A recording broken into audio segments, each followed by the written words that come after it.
귀한 찬양 감사드립니다. 원래 오늘은 이제 총회에서 예배 회복의 날로 정하면서 이 코로나 이전 출석의 한 80%까지 우리 출석을 한번 올려보자 이렇게 계획을 했던 날입니다. 처음에 이런 계획을 세울 때만 하더라도 국내 확진자 수가 뭐 서너 명 안팎으로 이렇게 잘 잡히고 있을 때라 이제 곧 그렇게 될 줄 알았는데 상황이 좀 여의치 않게 되었습니다. 우리 교회에서도 성령 강림주의를 기해서 우리 교육부서도 재개를 하고 또 점심 식사도 함께 재개를 하고 이렇게 모든 예배를 정상화하는 과정으로 한 걸음씩 나아가려고 했는데 지금 이제 상황이 또 여의치 못한 것 같아서 어쩔 수 없이 재개 시점을 좀 연기하게 되었습니다. 좀 안타까운 마음이 드는데 여러분 계속 기도해 주시고 우리나라에 빨리 우리가 안심하고 모일 수 있는 그런 분위기나 상황이 될 수 있도록 기도해 주시기를 부탁드립니다. 이렇게 코로나 사태가 장기화되면서 이 코로나 블루라고 하는 개념이 등장을 했습니다. 이 코로나와 우울감, 우울증이라는 의미의 이 블루라는 말이 결합된 말인데 이 코로나로 인한 우울증을 의미하는 말입니다. 이 코로나 사태로 이 사회적 고립감이 증대되면서 이 정신적 고통을 호소하는 사람들이 많아지고 있는 겁니다. 이 코로나는 우리에게 어떤 감염에 대한 불안과 공포, 그리고 이제 사회적으로 고립되고 위축되면서 막 답답함을 느끼게 됩니다. 또 실직과 불경기로 인한 경제 불안을 느끼게 하고 또 이게 언제 끝나나 이걸 알 수 없는 이 막연함들이 우리를 우울감과 무기력증에 빠지게 만드는 것이죠. 우리는 뭐 그렇지 않아도 뭔가 은혜에 감사하기보다는 이 눈앞에 작은 불편함과 문제들만 생겨도 원망하고 불평하기 쉬운 존재들입니다. 그래서 겉으로는 이 코로나 바이러스가 우리를 위협하지만 또 한편으로 우리 내면에는 이런 원망과 불평과 짜증의 심리적 바이러스도 무시할 수 없는 많은 문제들을 만들어내고 있습니다. 이 코로나 사태가 이제 본격적으로 시작된 지 벌써 4개월이 지나고 있습니다. 이제 6월부터 되면 이제 5개월째로 들어서게 되는데 사실 이쯤 되면 정신적으로 건강한 사람들도 지쳐가기 시작하고 또 원인 모를 분노와 짜증, 우울감, 스트레스 등이 우리의 내면으로부터 이제 나올 때가 되었습니다. 가정에서 하루 종일 가족들과 함께 보내야 되는 경우는 가족끼리 큰 소리가 나고 다툼이 일어나기 쉽고 또 부부 갈등이 심화되면서 심지어 코로나 이혼이라는 이 개념까지 나오게 되었다고 합니다. 우리나라보다 훨씬 통제를 강하게 하고 있는 이 미국 같은 경우는 3명 중 1명꼴로 이 코로나 우울증을 경험했다고 응답을 한 결과가 있습니다. 또 심지어 그 마을이나 동네에 한 명도 코로나 확진자가 나타나지 않았는데도 불구하고 주변에서 하도 코로나 하니까 벌써 이 마음이 위축되고 불안해서 이 정신적으로 장애를 겪는 그런 것도 있습니다. 지금 미국에서 흑인이 경찰의 과잉 진압으로 사망한 사건이 일어났지 않습니까? 이것이 이제 인종차별 문제로 이제 묶여지게 되고 또 코로나로 인해서 막 답답하게 억눌렸던 마음들이 막 폭발을 하게 되면서 지금 뭐 엄청난 대규모 시위로 번져나가고 있습니다. 거기다가 트럼프 대통령은 이게 만약에 약탈로 이어지면 발포하겠다 이런 트윗을 올리고 또 어제 실제로 시위 과정에서 시민 한 명이 총에 맞아 사망하는 사건이 일어나게 되면서 극도의 혼란으로 좀 빠져들고 가는 모습들을 보게 되죠. 자, 이럴 때, 이때가 사실은 성령의 은혜가 필요한 때입니다. 곳곳에 사회가 혼란스러워지고 우리의 마음이 지쳐가고 우리의 심령이 점점 피폐해져 갈 때 이때 우리는 무엇을 해야 되나? 우리 하나님을 바라보고 성령의 은혜로 다시 재무장을 해야 될 때가 바로 지금 이 시기라는 것이죠. 오늘은 마침 이제 교회 절기상으로 성령 강림 주일입니다. 예수님께서 승천하시면서 제자들에게 아버지께서 약속하신 것을 기다려라 말씀을 하셨고 그 말씀의 성취로 성령님이 오신 그 사건을 기념하는 절기가 바로 성령 강림 주일입니다. 이 성령 강림 주일은 구약에는 없었던 절기입니다. 그런데 마침 성령 강림 사건이 구약에 오순절이라고 하는 절기 때에 일어났기 때문에 이 오순절과 성령 강림 사건이 함께 겹쳐지는 것을 보게 됩니다. 먼저 이 오순절, 성령 강림절 이것이 우리의 어떤 신앙과 이 성경적인 의미에서 어떤 절기적 의미를 가지고 있는지를 한번 정리를 해보도록 하겠습니다.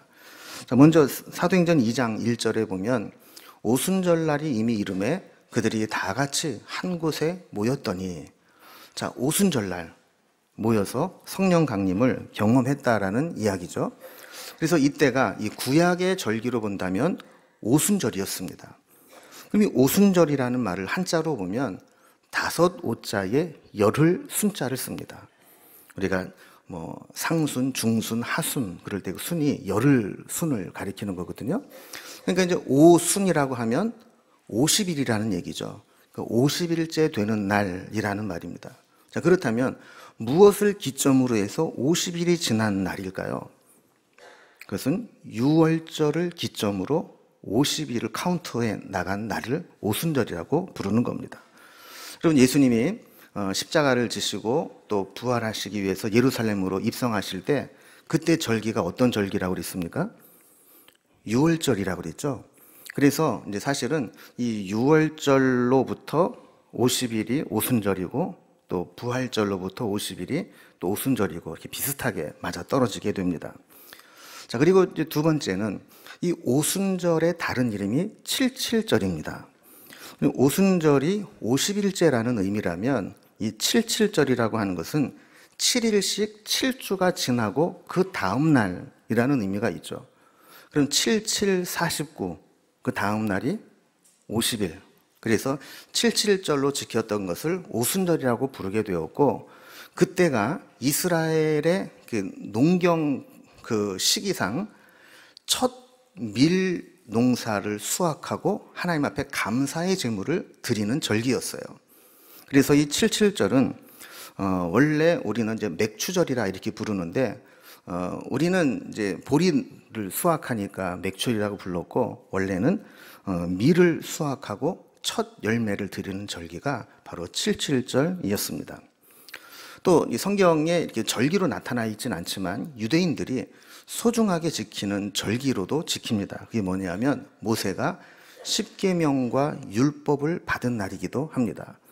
여러분, 이 오순절의 기준이 유월절로부터 50일 지난 날이라고 했잖아요. 그럼 첫 번째 유월절이 어디에서 일어났죠? 애굽에서 출애굽할 때. 유월이라는 말이 건너 뛰어갔다, 패스 오버했다라는 뜻이잖아요. 장자의 죽음의 재앙이 임할 때 그 장자의 죽음의 재앙이 어린 양의 피를 바른 집은 건너 뛰었다. 그래서 유월절이 그렇게 시작이 되었고, 유월절로부터 출애굽이 시작된 겁니다. 그래서 출애굽을 시작한 지 50일쯤 되어서 그들이 광야를 지나오게 됐는데, 그때 그들이 어디에 있었느냐 하면 신의 광야에 머무르게 됩니다. 그리고 그때 모세가 신의 산에 율법과 십계명을 받으러 올라가게 되죠.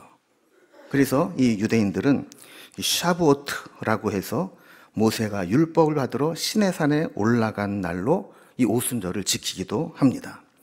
자, 이렇게 구약에서는 오순절, 칠칠절, 그리고 모세가 율법을 받으러 올라간 날, 이런 의미로 이 구약적 절기로 오순절의 의미가 있습니다. 자, 그런데 아까 이런 오순절에 성령 강림 사건이 있었다고 했죠. 신약에 오면 이 의미가 성령 강림절로 우리가 지키게 됩니다. 사도행전 2장 1절에 살펴보았듯이 성령 강림 사건은 오순절에 임하게 됩니다. 물론 성령님이 그동안 우리와 함께 안 하셨던 건 아니죠. 그러나 성령 강림 사건을 통해서 예수님이 승천하시며 약속하신 것이 임하시게 되었고, 특별히 거기에 모인 자들에게 강력하게 임했던 사건이 성령 강림 사건입니다. 우리가 흔히 어노인팅이라는 말을 합니다. 이 어노인팅, 기름 부으심이라는 의미거든요. 그래서 구약에 보면 제사장이나 선지자나 왕이 즉위를 해서 그 하나님의 직임을 시작을 하게 될 때 제사장이 그 위에 머리에 기름을 부어서 임직식을 하지 않습니까?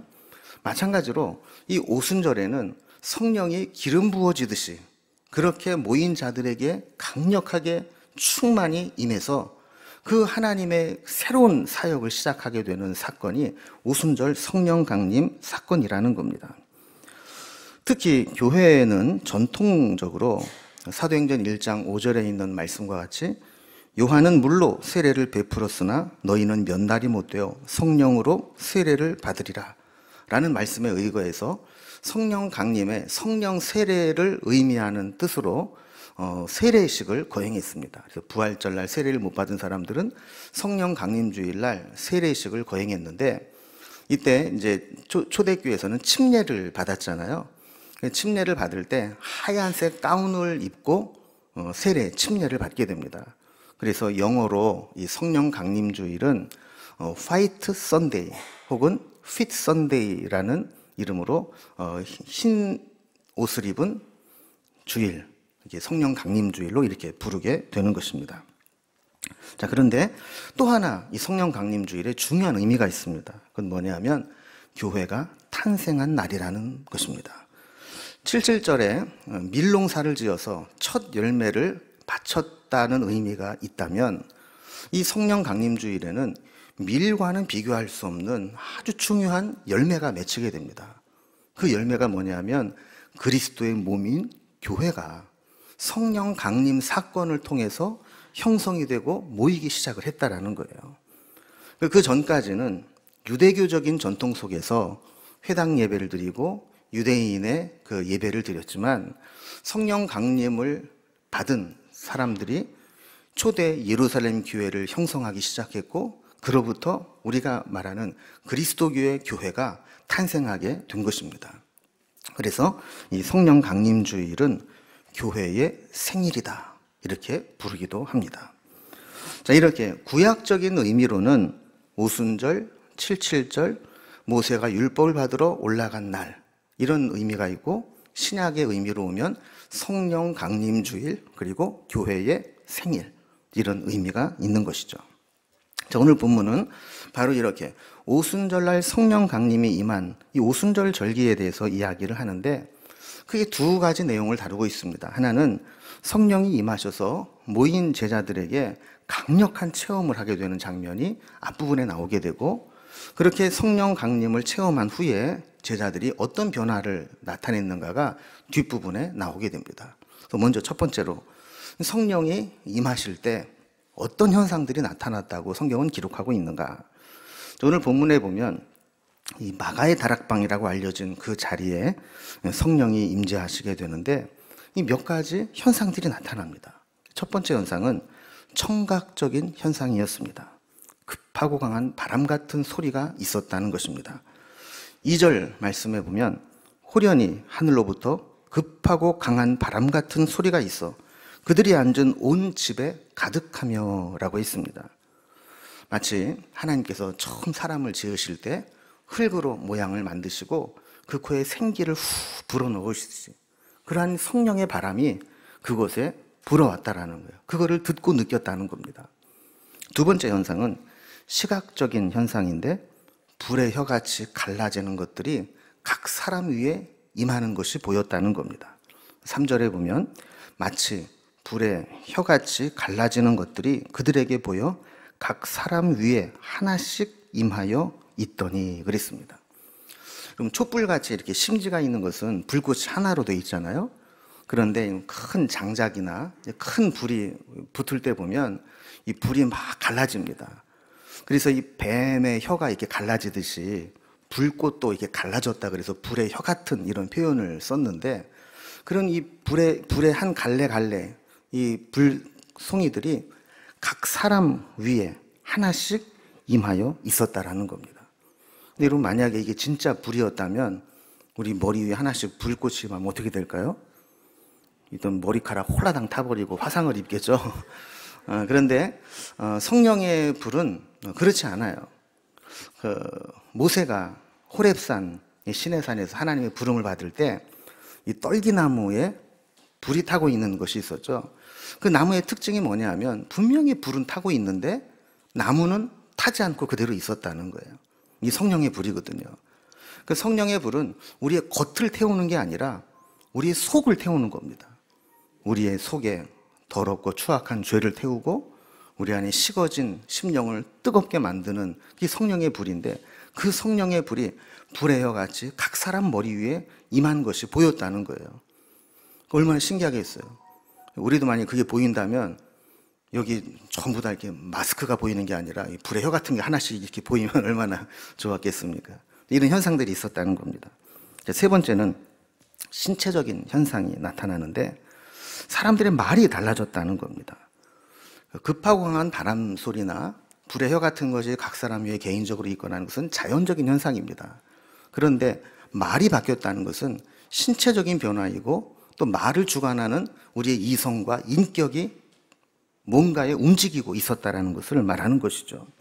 4절에 보면 그들이 다 성령의 충만함을 받고 성령이 말하게 하심을 따라 다른 언어들로 말하기를 시작하니라 그랬습니다. 그럼 여기서 우리가 분명히 좀 먼저 해야 될 것은 뭐냐 하면 이런 소리나 불이나 또 이런 말이 달라지는 것이나 이것은 성령이 임하실 때 나타나는 현상이지 그것 자체가 성령의 본질은 아니라는 겁니다. 이런 현상은 있어도 되고 없어도 되지만 성령이 임하셨다라는 것을 드러내는 현상일 뿐이라는 거예요. 자, 그런데 이렇게 성령이 임하실 때 어떤 일들이 일어나느냐. 5절에 보면 그때에 경건한 유대인들이 천하 각국으로부터 와서 예루살렘에 머물러 있더니 그랬습니다. 여러분, 이 유대인들은 1년에 3번은 경건한 유대인들은 절기를 지키기 위해서 성전에 올라왔습니다. 그 절기가 어떤 절기죠? 첫 번째 유월절이고 두 번째 칠칠절이라고도 부르는 오순절, 그리고 세 번째는 초막절이라고도 부르는 장막절. 이 3번은 이제 성전에 절기를 지키러 와야 되는데 지금 이때가 무슨 절기라고요? 오순절 절기였다는 거예요. 그러니까 전 세계에 흩어져 있었던 유대인들, 이들을 우리가 디아스포라라고 부르는데 그들이 절기를 지키기 위해서 마침 예루살렘에 다 모여 있었던 겁니다. 근데 그때 모인 자들에게 성령이 임하셨고 성령을 체험한 사람들이 그들의 언어가 바뀌면서 바깥으로 뛰쳐나간 겁니다. 그래서 이 모인 자들에게 뭔가 메시지를 전하는데 그 메시지가 바로 우리가 다음 본문에 나오는 14절부터 나오는 베드로의 설교로부터 그들이 전도한 내용들입니다. 그러면 그들이 어떤 이야기를 했고 어떻게 이야기들이 전달됐는가. 우리가 흔히 생각할 때 그들이 방언을 말했다, 다른 언어를 말했다, 그러면 그들의 말이 달라지는 것으로 보이죠. 제가 예를 들어서 한국말로 설교를 했는데 나갈 때는 영어로 들렸다든가 뭐 그랬다는 것처럼 들립니다. 근데 또 다른 관점으로 볼 수 있는 말들이 있습니다. 6절을 보면 이 소리가 나매 큰 무리가 모여 각각 자기의 방언으로 제자들이 말하는 것을 듣고 소동하여. 또 8절을 보면 우리 각 사람이 난 곳 방언으로 듣게 되는 것이 어찌 됨이냐. 그러니까 말하는 사람은 하나인데 듣기에는 각자의 언어로 들려졌다라는 거예요. 여러분, 이거를 조금 더 설명을 드리면 9절부터 11절을 보면 모인 사람들이 여러 지명이 나옵니다.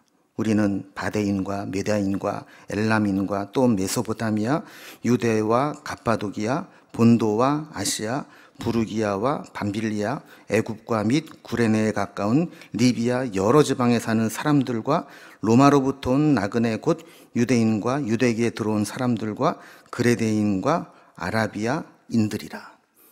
자, 이렇게 글로 보면 이게 도대체 어떤 건지 모르지만 한번 지도를 통해서 이렇게 보면 이 흩어져 있는 사람들이 서쪽 끝으로 보면 로마, 동쪽 끝으로 보면 메소포타미아의 메다와 또 엘람, 그리고 북쪽은 본도, 갑바도기아, 그리고 남쪽은 저쪽 끝으로는 리비아, 애굽, 아라비아에 이르기까지.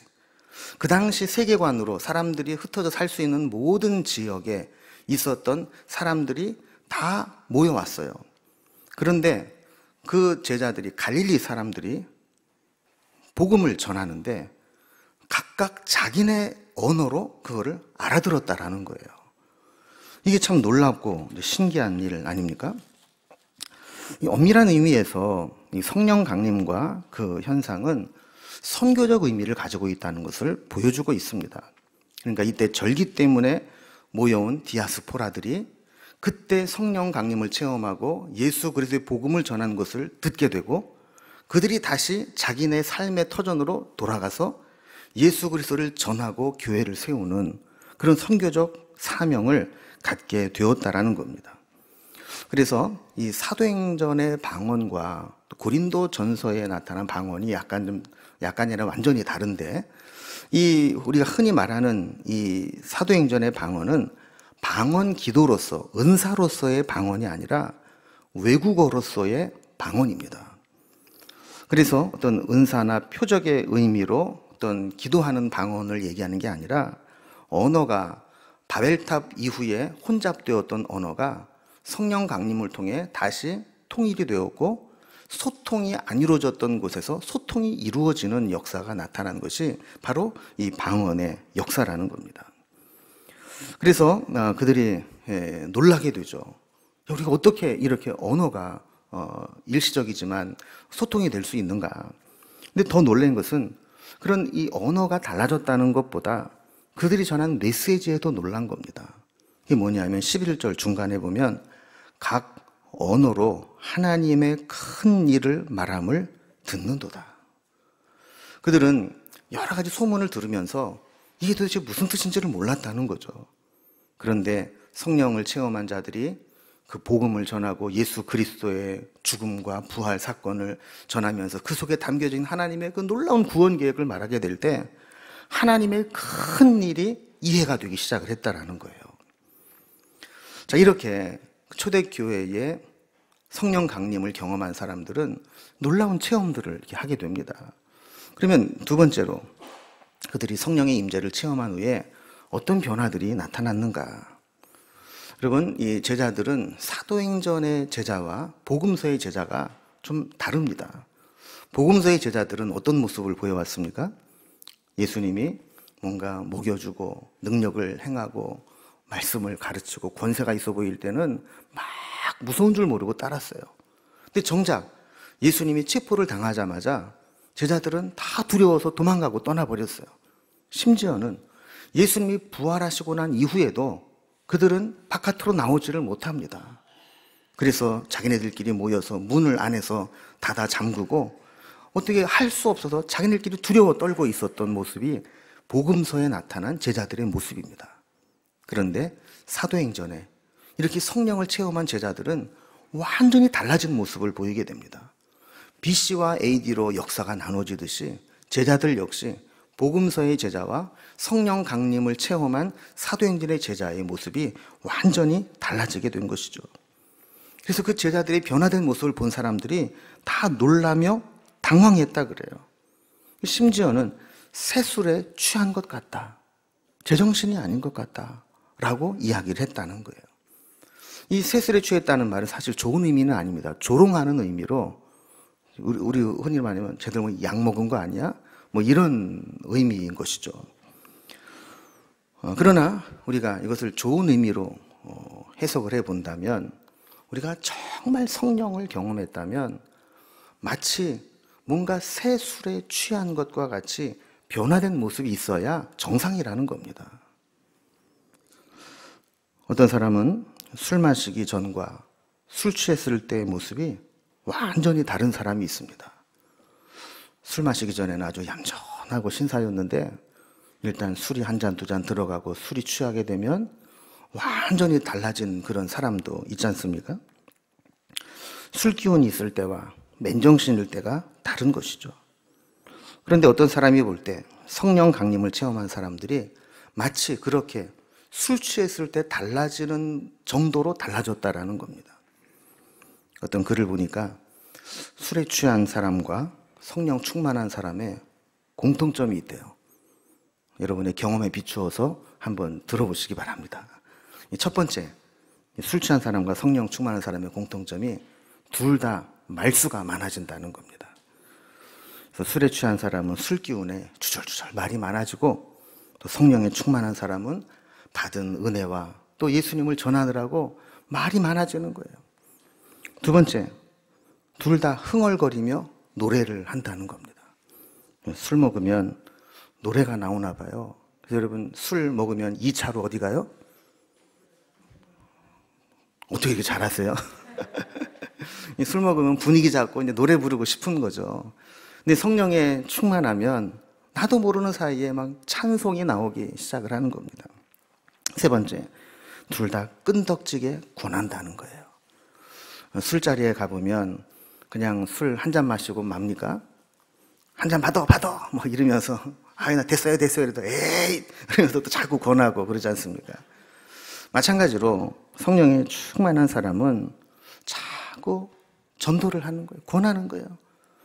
우리 교회 한번 가보자고, 우리 예수 한번 믿어보자고, 우리 설교 한번 들어보자고, 이렇게 자꾸 권하게 되는 거죠.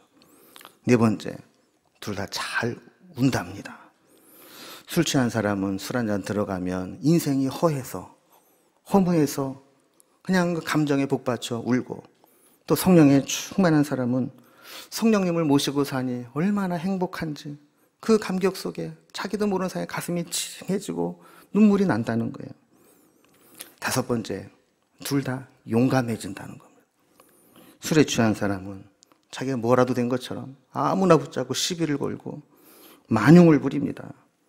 그러나 성령에 충만한 사람은 어떤 시련이 와도, 어떤 어려움이 와도 하나님이 주신 용기로 담대히 이겨낸다는 겁니다. 여섯 번째, 둘 다 중독성이 나타난다는 겁니다.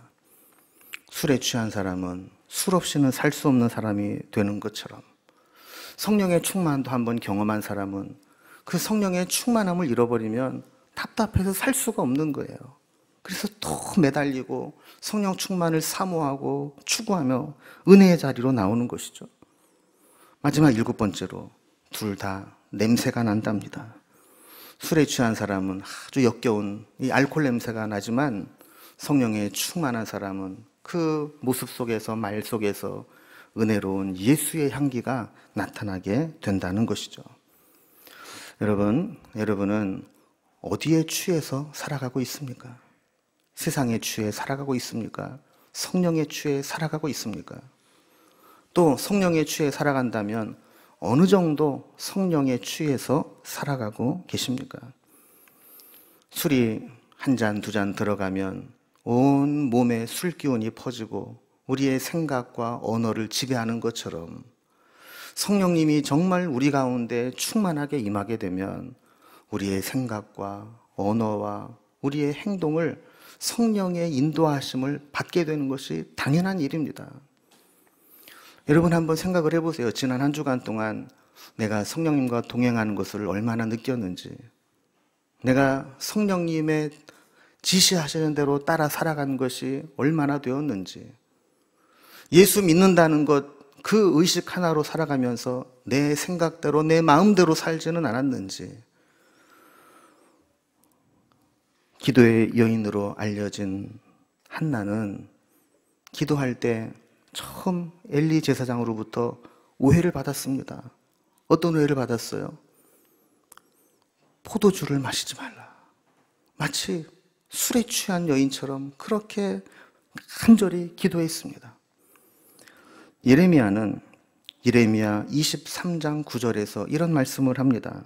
내 마음이 상하여 내 모든 뼈가 떨리며 내가 취한 사람 같으며 포도주에 잡힌 사람 같으니 이는 여호와와 그 거룩한 말씀 때문이라. 하나님께 사로잡히고 하나님의 거룩한 말씀에 사로잡히고 나니까 내가 마치 취한 사람처럼, 포도주에 잡힌 사람처럼 그렇게 살아갈 수밖에 없고 전할 수밖에 없다라는 것입니다. 여러분, 우리도 정말 하나님과 교제하며 동행한다면 이렇게 성령님의 말씀에 하나님의 사로잡힌 삶을 살아가는 게 당연한 것입니다. 오늘 본문에는 언급이 없지만 그 앞부분을 보면 우리가 이 성령의 기름 부으심을 체험하기 위해서는 필수적으로 전제되어야 될 것이 있습니다. 그게 뭐냐면 성령의 임하심을 믿고 기도하며 기다리는 것입니다. 사도행전 1장 14절에 보면 여자들과 예수의 어머니 마리아와 예수의 아우들과 더불어 마음을 같이하여 오로지 기도에 힘쓰더라 그랬습니다. 여러분, 우리의 모든 문제는 기도하지 않음으로부터 시작됩니다. 반대로 우리의 모든 문제 해결은 기도함으로 시작됩니다. 여러분의 마음속에 뭔가 문제가 생기기 시작했다. 원인 모를 분노와 원망과 불편함과 이런 짜증들이 몰려오고 있다. 여러분, 그것은 성령님의 임재하심이 나에게서부터 약해졌고 기도가 식어졌고 하나님과 동행하지 않기 때문이라는 결과인 겁니다. 결국 우리가 기도에 힘쓰게 되면 우리의 걱정도 염려도 문제도 기도 가운데 해결되게 되는 것입니다. 뭔가 내 삶에, 내 심령에, 내 내면에 문제가 있을 때 그것이 기도하지 않음으로 말미암은 문제임을 알아야 합니다. 저는 성령 강림 주일에 성령이 오셨습니다. 그날입니다. 이게 중요한 게 아니고 정말 우리가 다시 기도를 시작하고 하나님 앞에 사모하는 마음으로 기도하고 기대하고 기다릴 때 다시 성령의 충만한 삶이 회복되는 역사가 나타나기를 바랍니다. 그리고 결과적으로 이렇게 성령을 체험함으로 생겨난 교회는 성령으로 시작하고 성령으로 늘 동행해야 되는 것을 보여줍니다. 농담과 유머 가운데 이런 얘기가 있어요. 설교를 못하는 목사와 혼자 사시는 할머니의 공통점이 있답니다. 설교 못하는 목사와 혼자 사는 할머니의 공통점이 뭘까요? 영감이 없다. 이런 영감이 뭡니까? 영감. 성령의 감동이잖아요. 여러분, 이 성령의 감동이 없으면 그 교회는 아무리 겉이 번드르르 해도 그건 사람의 사교 집단이나 친목계와 다를 바가 없는 겁니다. 그러나 그 속에 성령의 감동이 있고 성령의 역사하심이 있고 성령의 바람이 불어오고 성령의 따뜻함이 있는 공동체는 비록 환경이 열악해도 그것은 하나님이 역사하시는 하나님의 공동체가 되는 겁니다. 우리 신앙도 마찬가지입니다. 내가 아무리 폼 잡고 교양 있게 교회를 왔다 갔다 하는 것처럼 보여도 내 삶에 정말 성령의 감동하심이 없이 몸만 왔다 갔다 하는 신앙은 형식적인 신앙, 매너리즘에 빠진 신앙, 율법주의로 변질된 신앙이 될 수밖에 없습니다. 이것을 이겨내는 방법은 다시 성령님 앞에 머리를 숙이고 성령님을 사모하는 것입니다. 저는 이 성령 강림주의를 맞아서 우리에게 다시 성령의 기름 부으심이 회복되기를 바랍니다. 우리가 기도할 때마다 성령님이 우리 가운데 임재하여 주시고 우리를 다스려 주시고 그래서 우리가 그 성령의 은혜를 힘입어 어디에서 무슨 일을 하든 성령님과 동행하며 성령님과 밀접한 교제를 나누며 살아갈 수 있기를 바랍니다. 예수님은 요한복음 14장 18절에서 내가 너희를 고아와 같이 버려두지 아니하고 너희에게로 오리라 약속하셨습니다. 요한복음 14장은 우리가 다락방 강화라고 예수님이 잡히시기 전에 제자들에게 말씀하시면서 십자가를 지시고 부활하신 후에 승천하실 것을 예고하시고 내가 너희를 떠나가지만 너희를 고아와 같이 버려두지 않겠다. 내가 다시 너희에게 오겠다 하시면서 성령의 오심을 약속한 말씀이거든요. 여러분, 이 약속은 우리에게도 유효하고 적용되는 줄로 믿습니다. 주님이 가시고 우리에게 보내어 주신 보혜사 성령님이 우리 가운데 오셔서 우리를 다스려 주시고 은혜로 이끌어 주실 것입니다.